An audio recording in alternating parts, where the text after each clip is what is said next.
Assalamualaikum warahmatullahi wabarakatuh.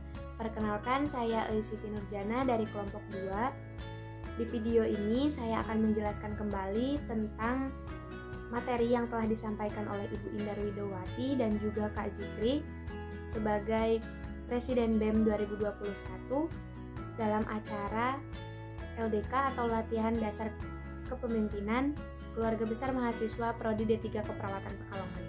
Baik, langsung saja untuk materi yang pertama dari Ibu Indar Widowati pada tanggal 4 Februari 2022, yaitu tentang kepemimpinan atau leadership. Menurut Wahab 2008, kepemimpinan adalah suatu kemampuan dan kesiapan mempengaruhi, mengajak, menuntun, bahkan melakukan pemaksaan untuk mencapai suatu tujuan yang akan dilakukan oleh organisator. Adapun pengertian yang kedua yaitu mempengaruhi seseorang atau mempengaruhi orang lain yang tadinya tidak mau menjadi mau, yang tadinya tidak bisa menjadi bisa melalui komunikasi untuk mencapai tujuan tertentu pada waktu tertentu. Selanjutnya, pimpinan dan bawahan. Tidak akan ada bawahan jika tidak ada pemimpin, dan tidak akan ada pemimpin jika tidak ada bawahan. Jadi keduanya saling membutuhkan. Pemimpin itu diadakan atau disiapkan melalui proses. Pemimpin memiliki tanggung jawab yang besar. Pemimpin adalah orang-orang, sedangkan manajer yaitu seperti uang, administrasi, dan lain-lain. Kemudian untuk tujuan umumnya, tujuan umum dari kepemimpinan adalah mencapai tujuan organisasi itu sendiri dan perlu kemampuan, sasaran untuk mencapai tujuan. Memotivasi orang lain, bahkan walaupun kita sudah memiliki motivasi dari internal, kita tetap membutuhkan motivasi dari orang lain. Fungsinya yaitu administrasi menyediakan fasilitas untuk manajemen planning. Pemimpin juga perlu konsul kepada bawahan, bersama-sama dengan bawahan untuk mencapai program kerja, merencanakan, dan juga memanage organisasi. Faktornya yaitu yang pertama soft skill, jujur adalah hal yang utama dan yang paling utama. Kemudian mempertimbangkan, selanjutnya keterampilan komunikasi verbal maupun nonverbal.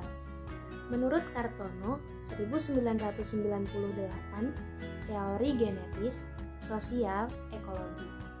Teori genetis adalah teori di mana seorang pemimpin sudah dilahirkan. Sosial, tidak dilahirkan begitu saja. Ekologi, seseorang akan menjadi pemimpin jika sejak lahir kemampuannya dikembangkan. Seseorang yang tidak tahu tujuan hidupnya adalah orang yang gagal dalam memimpin hidupnya. Beberapa teori lainnya yaitu ada teori Big Bang, peristiwa besar, contohnya seperti Soekarno yang memproklamasikan pada tahun 1945. Kemudian ada pun teori lainnya di mana jika ayahnya seorang raja, maka anaknya akan diangkat menjadi seorang raja di kemudian hari. Di dalam suatu kepemimpinan ada beberapa gaya, yaitu yang pertama otoriter, demokratis, direktif menjadi partisipatif, kemudian situasional. Selanjutnya, pemimpin atau leader. Calon pemimpin harus mengetahui beberapa hal di bawah ini. Yang pertama, mengenali atau kenali diri sendiri. Mendengarkan masukan dari orang lain juga itu sangat penting. Yang kedua, kenali situasi yang dihadapi. Yang ketiga, pilih gaya kepemimpinan yang cocok dengan situasi. Yang keempat, penuhi kebutuhan tugas, kelompok, dan juga individu. Sikap kepemimpinan Ki Hajar Dewantara yaitu di depan sebagai contoh, ing ngarso suntulado, dan di tengah sebagai motivasi, ing madya mangun karso, dan juga di belakang memberi dorongan atau support, tuturi handayani. Untuk materi yang pertama dari Ibu Indar Widowati cukup sekian, dan akan dilanjutkan dengan materi yang kedua dari Kak Zikri pada tanggal 5 Februari 2022 tentang sukses berorganisasi. Tujuan berorganisasi yaitu yang pertama meningkatkan kemandirian, Yang kedua, meningkatkan wawasan. Yang ketiga, berlatih bekerja sama dengan orang lain atau dengan kelompok. Yang keempat, dapat bertukar pikiran dengan anggota. Manfaat dari organisasi yaitu mendapat relasi, belajar menghargai orang lain, atau melatih mempunyai interesting kepada teman kita. Kemudian jiwa kepemimpinan, berbaur dengan anggota, meningkatkan komunikasi, belajar memanage waktu. Untuk kalian yang melihat video ini dan bingung cara aktif di organisasi itu seperti apa sih? Cara aktif di organisasi yaitu yang pertama harus aktif membuat skema atau agenda dimulai dari diri sendiri di kehidupan sehari-hari. Kemudian pilih organisasi yang diinginkan atau sesuai passion, mengembangkan komunikasi di setiap kegiatan, kemudian memanage waktu dengan pintar mulai dari kuliah, kemudian keluarga, teman, dan lain-lain.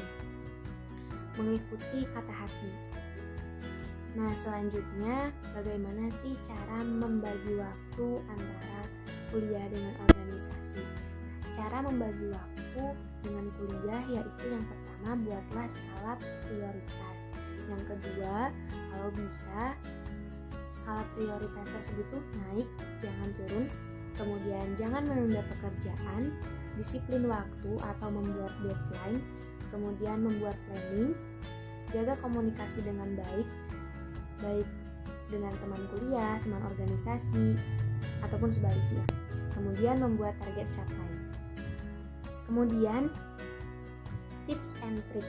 Yang pertama, saat mengerjakan tugas kuliah bisa langsung dikerjakan pada saat waktu itu juga, jangan menunda-nunda. Kemudian cermati, laksanakan, dan konsisten. Selanjutnya, berbaur dengan semua anggota organisasi, rukun atau solid. Kemudian belajar untuk memfokuskan pikiran, dan yang terakhir senangi suasana organisasi yang baik. Selanjutnya, bagaimana cara membangun organisasi? Cara membangun organisasi yang pertama harus ada visi dan misi, kedua aturan, yang ketiga membuat struktur organisasi, yang keempat sumber daya yang bagus, yang kelima tegas dalam masing-masing peran, yang keenam membuat RAPK atau rencana anggaran program kerja, yang ketujuh tanggung jawab, yang kedelapan cermati dan baru berkomentar. Kemudian dalam berorganisasi harus profesionalisme, yaitu sesuai tempat. Jangan mengorganisasikan kuliah dan jangan mengkuliahkan organisasi. Sekian untuk materi yang kedua dari Kak Zikri. Dan selanjutnya saya akan memberikan pengalaman dan juga pesan-kesan selama LDK, Latihan Dasar Kepemimpinan, di Prodi D3 Keperawatan Pekalongan. Baik, untuk pengalaman, pesan dan kesan dari acara LDK tersebut, yaitu saya mulai merasakan arti dari kekeluargaan, disiplin waktu, bertanggung jawab, dan juga solid bersama teman-teman atau tim bahkan kelompok dari kami. Khususnya diri saya pribadi, saya merasakan lebih menghargai waktu dan juga lebih bertanggung jawab atas perkataan dan perbuatan yang saya lakukan. Dan untuk kakak-kakak panitia yang telah membimbing kami, khususnya saya pribadi, saya ucapkan terima kasih. Dan untuk teman-teman semuanya, tetap semangat dalam berorganisasi. Semoga kita semua selalu diberikan kesehatan dan juga tetap semangat dalam menjalankan kegiatan atau peran kita dalam organisasi. Sekian, terima kasih dari saya. Mohon maaf bila ada salah kata ataupun kata-kata yang kurang berkenan di dalam hati kakak-kakak, teman-teman, dan semua yang menonton video ini. Sekian dari saya. Wassalamualaikum warahmatullahi wabarakatuh.